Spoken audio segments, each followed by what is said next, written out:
అండి, welcome to my channel. Friends, ఇవాళ మేము అనంతపూర్ నుండి పల్లె వెలుగు బస్సులో పెన్నా అహోబిలంకి వెళ్తున్నాము. నేను ఈ వీడియోలో టెంపుల్కి ఎలా వెళ్ళాలో, ఏ బస్సు ఎక్కాలో ఈ వీడియోలో ఎక్స్ప్లెయిన్ చేయబోతున్నాను.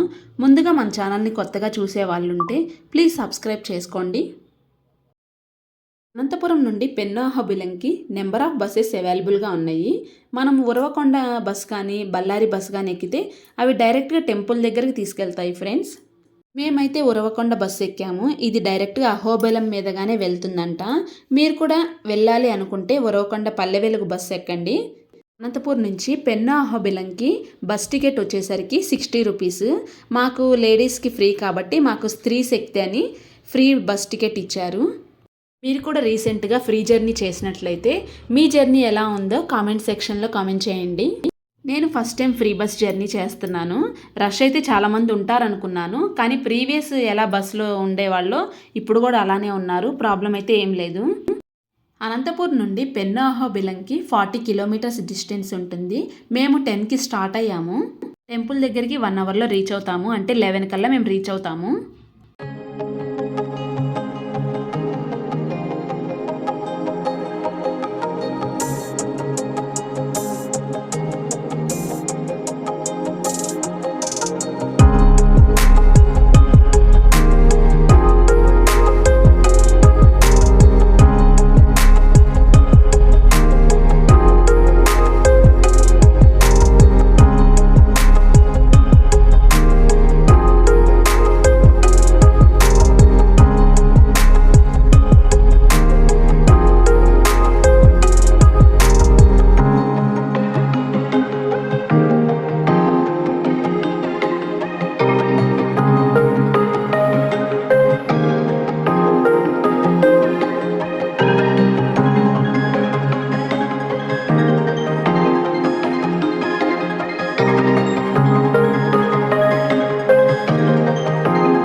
సో మేము ఆల్మోస్ట్ టెంపుల్ దగ్గరికి రీచ్ అవుతున్నాము. ఇది టెంపుల్ ఆర్చి.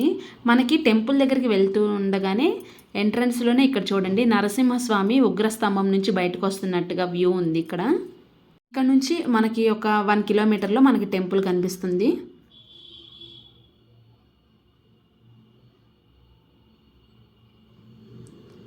సో ఇదేనండి టెంపుల్. దీనికి కొంచెం ముందుగా వీళ్ళు బస్ స్టాప్ చేస్తున్నారు. సో ఫ్రెండ్స్, ఇది మనం ఫైనల్గా బస్ ప్రయాణం. మీకు ఈ వీడియో నచ్చితే ప్లీజ్ లైక్ చేయండి, సబ్స్క్రైబ్ చేసుకోండి. ఓకేనా? Thank you.